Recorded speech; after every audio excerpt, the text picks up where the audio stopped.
Hello, everyone. I'm Janet Salmons, and I edit the newsletter When the Field is Online about different kinds of qualitative research methods. So today we're talking about narratives and biographical research with Molly Beer, who is the author of a new book called Angelica for Love of and Country in a Time of Revolution. So, Molly, why don't you introduce yourself? Thank you, Janet.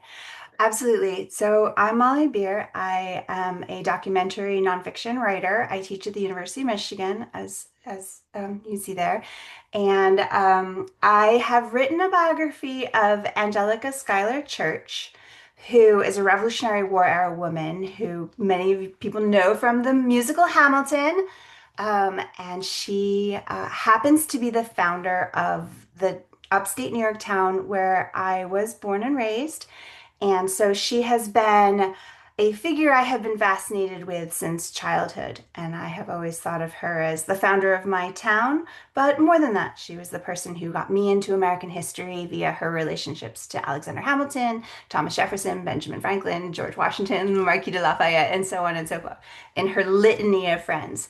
And so though I'm normally a place writer, I wanted to write about the place that I come from, rural America, the US generally, preparing for the 250th birthday. And so to write about where I'm from, I had to write about the woman who founded that place, and that's Angelica Schuyler Church. And so I embarked on this journey to find her.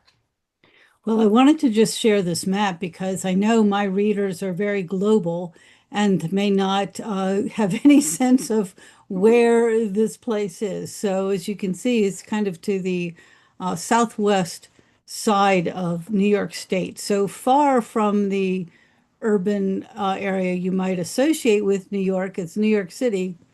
This a whole different place when we get out into the countryside.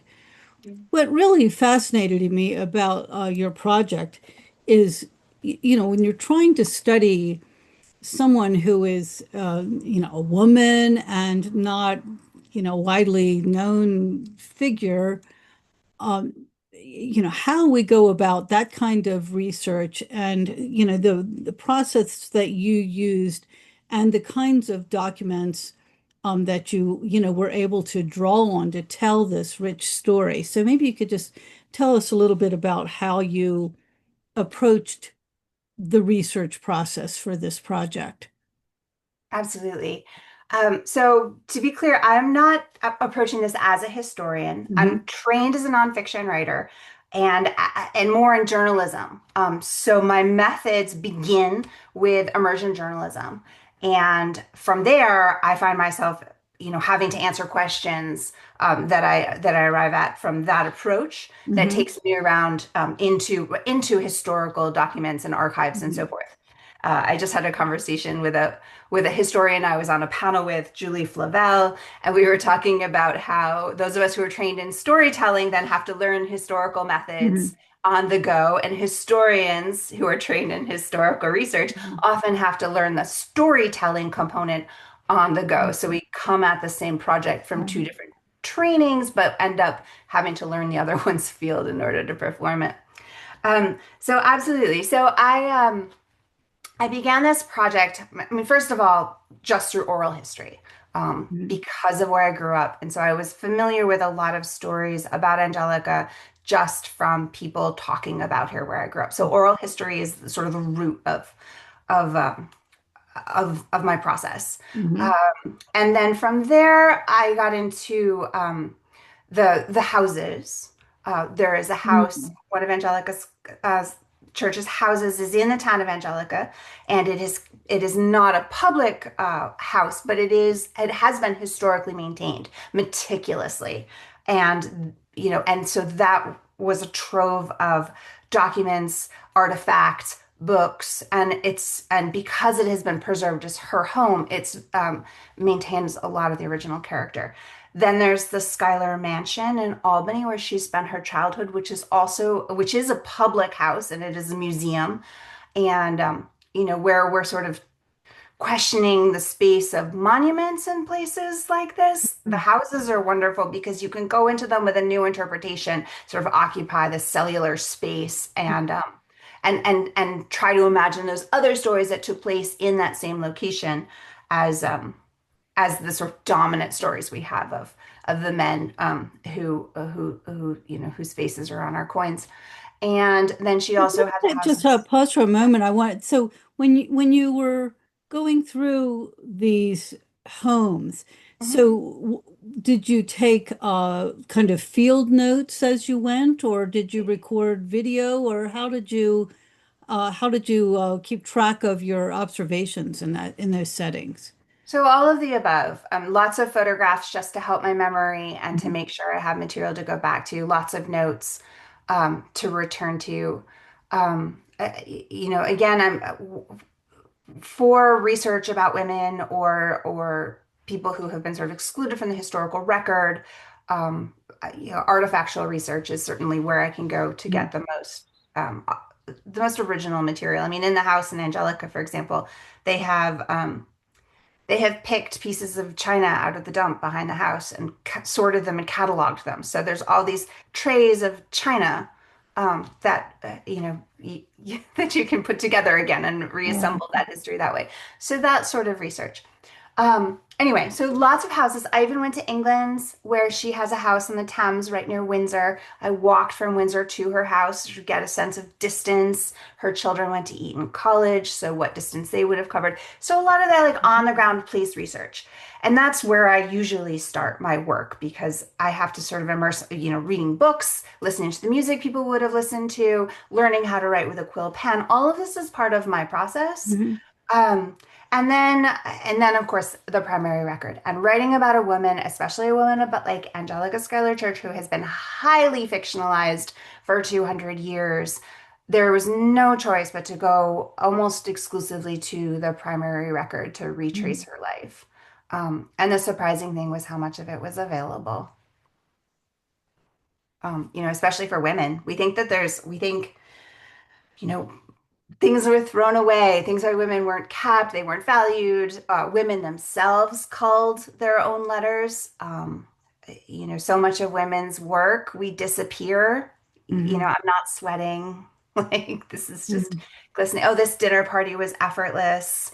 Oh, my children, I don't know why they're so well behaved. It's just natural. We always try to like erase that work. Mhm. And so that has gone into the history too, that women sort of remove themselves from the work that has been done. So if you want to aggrandize your husband, you don't want there to be a record of Mhm. you helping him or doing things for him because that might Ah. undermine his own story. Um, so there's some of that, but not with Angelica. Angelica's letters were kept. Her children kept her letters. They've been archived. They're archived at the University of Virginia for her correspondence with Thomas Jefferson. Her correspondence with Alexander Hamilton is at the Library of Congress. Her husband's correspondence is all over the place. Connecticut Historical Society. I spent time in Delaware at the um, oh my goodness, the library's name is falling out of my head. At the DuPont's the Hagley. There we go. I'm sorry, the Hagley Library. I spent time Mhm. there. That was just spectacular and wonderful. And the DuPonts also lived in Angelica, New York. So I was very thrilled when Josephine DuPont's thick braid fell out of a file folder while I was looking through her letters. And I- yeah, so I also So I'm in to what extent were these records either the records themselves digitized or the finding aids available. digitized so that you were able to find, okay, well, if I go to Connecticut, I can look at these materials. If I go Yeah, to um, Delaware, I can look at these documents. What degree of, in terms of the balance of, so we have the oral history side, right. the physical side of the artifacts and the place and the whole, environment and even like the lifestyle factors of, what does it really, I think for those of us in such a global mentality that we have today to think, well, what was the walking distance between point A and point B. But then, as getting into the document side and the record side, what was the balance kind of between the what you could achieve digitally and what you needed to do with the original documents in person? How did that play out? That balance. Well, I mean, with any history project, it can feel like you're doing a million piece puzzle with no picture. Right. And so all of the components were helping me fill that picture in. So until I understood, where things were or who all the people were, I Hmm. couldn't I couldn't even read the letters well. So it had to be sort of come to like it came together sort of at the same time. And I just sort of kept going over her story and then over the letters and then fleshing out more of the to understand jokes. I mean, to understand a joke from 200 years ago, like you it's really difficult. There's wordplay, there's like who the person is they're making fun of. Are they being sarcastic? Are they being serious? Um, as to your question about how labeled they are, they're just, I mean, the ones of Virginia, yes, those are labeled as Angelica Schuyler Church's letters. But I mean, women's names change all the time.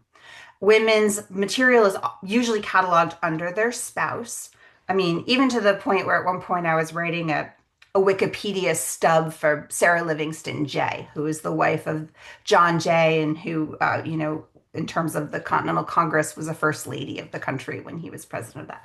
So, and played a huge role in history across her lifespan as the wife of a diplomat, as the wife of a governor's wife in New York, and so on. So I made a stub for her with because I kept trying to just look up quick things like what year she was born, and it would be easier on Wikipedia to have the basics there, and there wasn't a page for her. And so I'd put all that material on there, and then twice it was scraped onto either her husband's page or her father's page, and her page was erased. That I was trying to build.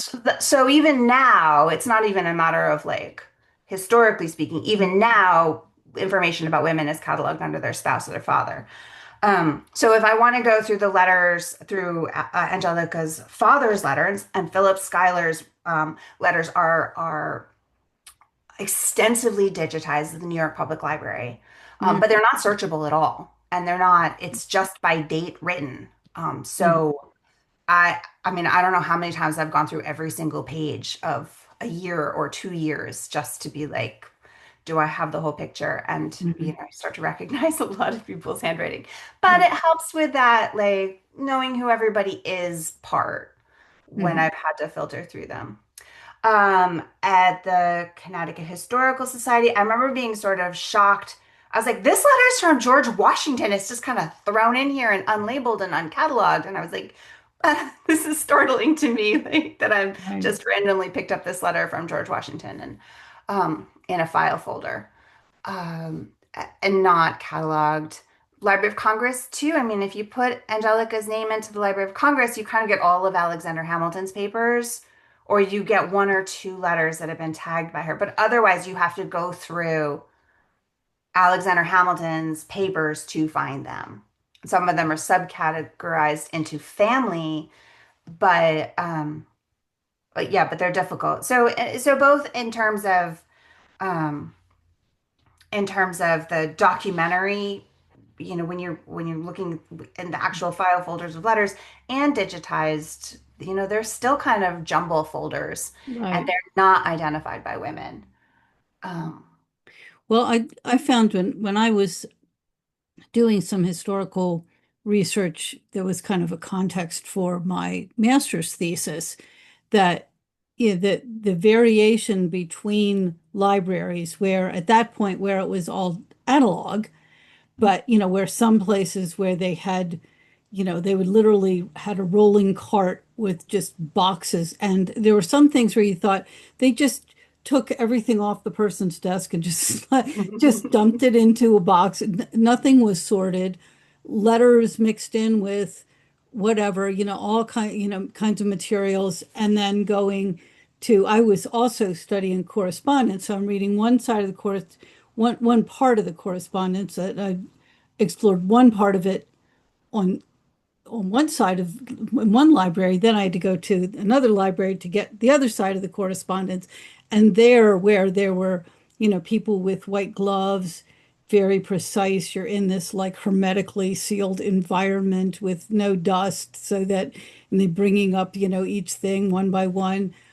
And then later, when I went back, and I will include the link to this interview if viewers are interested in kind of seeing the evolution of this kind of research, because then when I looked, I did an interview with the head librarian that of the library where they brought everything in just big boxes, and we were discussing kind of the use of finding aids, and that even with what's called finding aids, or the kind of index that one would use to locate the materials, and it was just like box one, box two with the year, no information at all about what was in In those the boxes, box. or particular themes that might have appeared. Right. So in the case of the person I was researching, there was an aspect of how philanthropy was done in the time that underpinned this person's work. And so I said to the librarian, well, like, say if someone were studying philanthropy, and how was grant making done to support scholarly efforts in the past, how has that changed? You wouldn't even find that would not be even a keyword that was anywhere in this.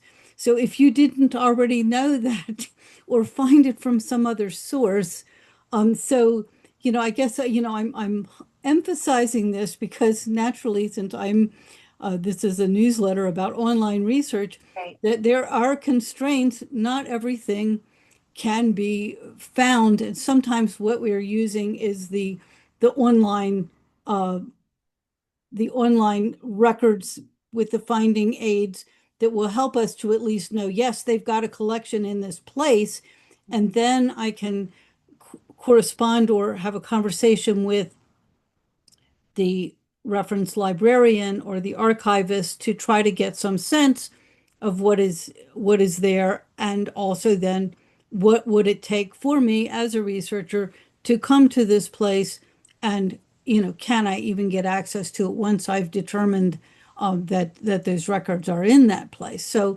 what was your experience with, because it's clear from the notes of your book that you did extensive research in many different libraries and archives, and what was that experience like?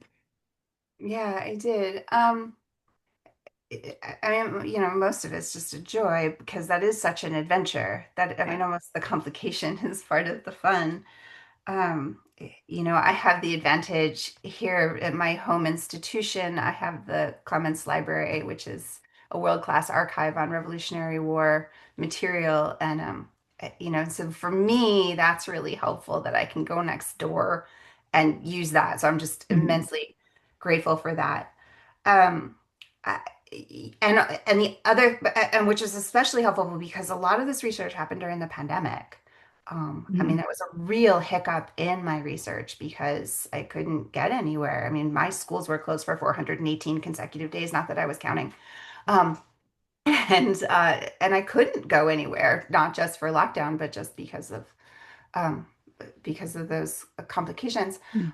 And so, it was amazing to me that libraries would scan and send me materials, but then I was really limited by a description. Um, and the National Archives now being digitized and available online is immensely helpful.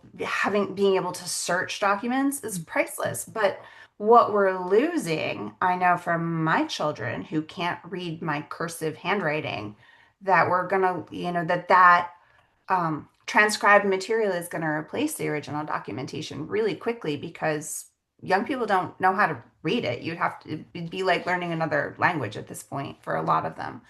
And it's not always the transcription. You have to go to the original. The Mhm. transcription is so often not sufficient. I mean, Mhm. letters I know say Carter, which is one of Angelica's many names. At one point, she was Angelica Carter. And it's in the National Archive transcripts as Mrs. Custis, which, looks a lot like Carter in a cursive writing. But I'm like, but that's not Mrs. Custis. Like, that's Mrs. Carter Mhm. who's taking that letter. And so, I think the searchable transcriptions, which are improving. I mean, just in the course of writing this book and the materials I could access digitally, I don't know, quadrupled, especially during the pandemic when things were just Mhm. coming online at an unprecedented rate and with totally open access. I mean, after the pandemic happened, it got harder to access a lot of the materials that had come online during. Mhm. Even coming from an institution like Michigan, where I have a lot of access. Um, but uh, but yeah, no, I mean, I think that's a real risk too, is just losing the ability Mhm. to read the letters. Um, handwriting was important to me. Things that I believe, I'm not a handwriting expert, and Angelica's handwriting is completely erratic. So I'll be like, this Mhm. could be her handwriting, and this is her, because Mhm. letter to letter it would be different. But trying to see which of her husband's letters she was right were in her Mhm. handwriting, that takes just being in with the originals. Not necessarily, I mean, a scan will work. Sometimes a scan is better because I can blow it up and Mhm. look at like an individual word on a huge screen instead of, trying to just like magnifying glass it and see it in a dark archival room. But I use all of the above. You have there's the new findings are going to be in the file folders. The things that aren't accessible Mhm. are going to be in those file folders for a while still, for sure. Right. So, I like your comment earlier about when you're doing research about historical figures, that you're trying to put together a puzzle where you don't have a picture as a guide. So, how did you decide which stories you wanted to Yeah, include in the book and to, put it together into a cohesive and readable, interesting book that's not as you say, you're not coming as a historian who's trying to right. create a that kind of a say dry academic kind of record, or what academics are accused of being dry, that that it's a real story that brings it to life. How did you decide which Which stories would to include. would create that kind of larger picture of her Yeah.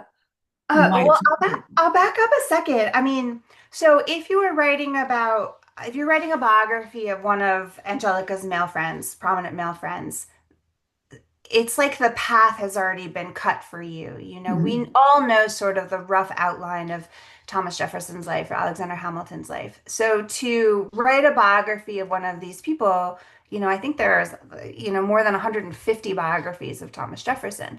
So a lot of it is a matter of like there's new material or there's this new emphasis or I'm going to look at this segment of this person's life in greater detail or through this new historical lens. But writing about a woman, as because there is a convention, even in history writing, to fictionalize women, where that is a space where you can get a little color and you can add a little flair to your story.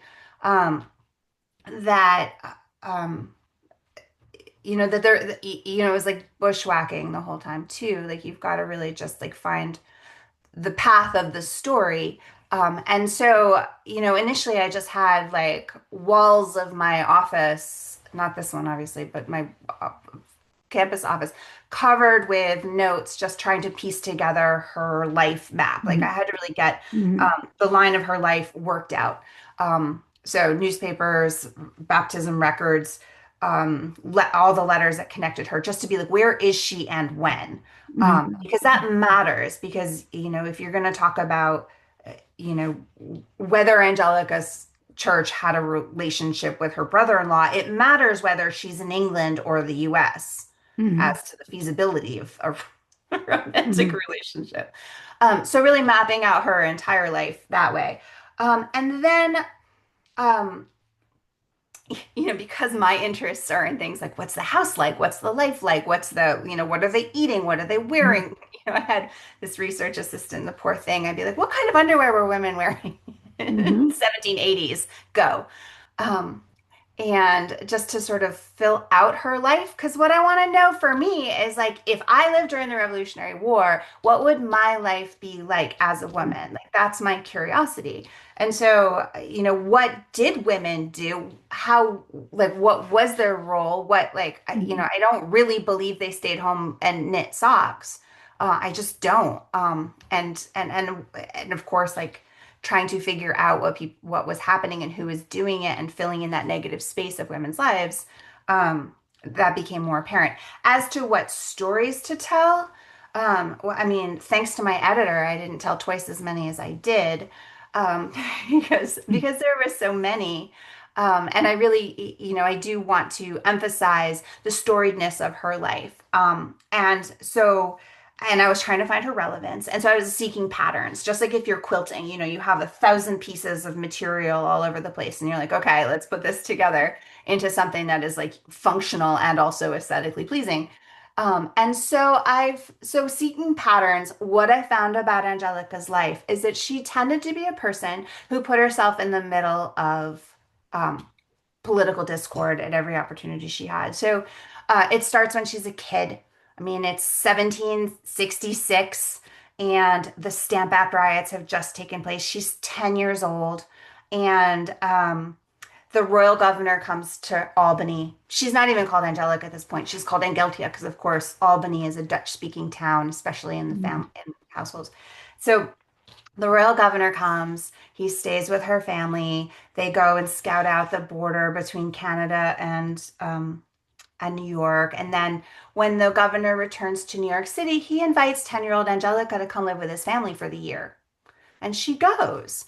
So we have the royal governor right on the cusp, like right after the Stamp Act riots have taken place. We have upstate, downstate New York, which we all know is extremely fraught. We have the Dutch and the English, like power centers, like being represented. And here's this 10-year-old kid who's going to go represent both of those interests in the government's household in New York City. She does that. Later on in life, she does things like her husband fights a duel with Aaron Burr. This is before Alexander Hamilton fought a duel with Aaron Burr with the same guns. Um, and after that, Angelica, who has been in Europe through the French Revolution and helped people get out of France for the French Revolution, she invites Aaron Burr as her guest to a party, just to be like, the duel happened. Now we move on. She's constantly putting herself Mhm. between Thomas Jefferson and Alexander Hamilton, who are political rivals, who both think that the other one is going to ruin the country. And Angelica is friends with both of them. So that pattern of behavior helped me map out a lot of the Mhm. events of the book, because people have said, like, well, what did she do? She didn't do anything. Like, maybe, or maybe not, she had a relationship with someone, but what did she do? And I'm like, well, we just don't have the rubric for what women's work is. You Mhm. know, they're not in the military. They don't own property. They don't have public positions. Um, they can't run for office. So, like, all those things that we use as the rubric for Mhm. greatness, it categorically exclude men. So it's like, well, okay, Mhm. well, what are women doing? And so they're hostessing in houses that are not just like they're not private spaces, right? Houses at this point are public spaces.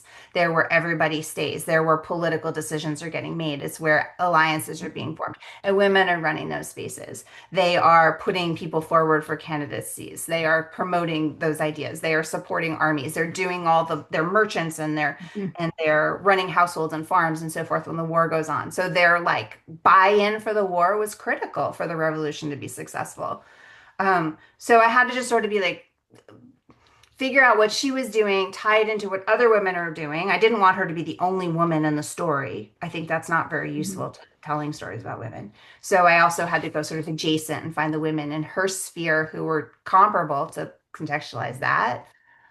So those stories are in there too, like Sarah J, like Janet Livingston Montgomery, who is Angelica's cousin. Sarah J is also Angelica's cousin. Or even Marie Antoinette, who's born the same year as Angelica. Like how these, and of course, who Angelica liked a lot because the French helped win the revolution. Um, so all these pieces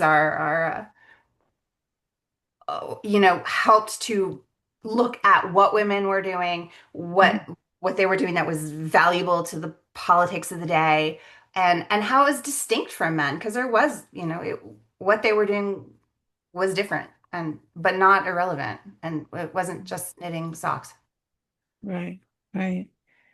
or we'd have more socks. I mean, I just in those archives.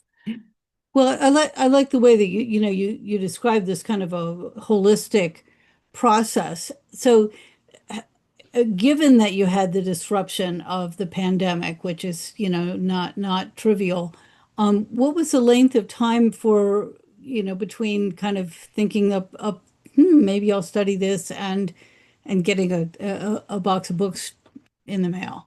Yeah, well, I mean, it began when the play came out in 2015, and my mother, bless her, um, offered me free childcare if I would come write something for the town of Angelica about Angelica in case any tourists made it that far upstate. Ah, And free childcare was very desirable at the time. And so I went to Angelica and they lent me a desk at the back of a defunct antique store in the middle of town where we sort of town was like manure slurry trucks would go by and the whole building would shake. And then an Amish cart would go by and the whole building would shake. And so I had space and I had time. And that child I needed childcare for is now 10. mhm. That's the Right, that's right. that's the span. But I mean, I yeah, so that must have been, 2016 when I started. I also made an international move in that time. I have three children and I teach. Right. So I can't say I was like at it for 10 years Right, straight, right, right. Well, there's plus a pandemic. it's a few of us who have the opportunity to be exclusively spending our time on the research projects that we want to do. So, um, And I don't think we would be good at it necessarily. I mean, I don't think, obviously, it was frustrating to have to sort of have interruptions and so forth. But I mean, lives take place over time. Like a biography has to take place over time, and having an awareness of time is important. When I wrote this whole book looking forward, I wasn't trying to, there's no historiography in it. It's really just her life unfolding as she knows it. When the Battle of Yorktown happens, she doesn't know that that's going to end the war. Nobody does.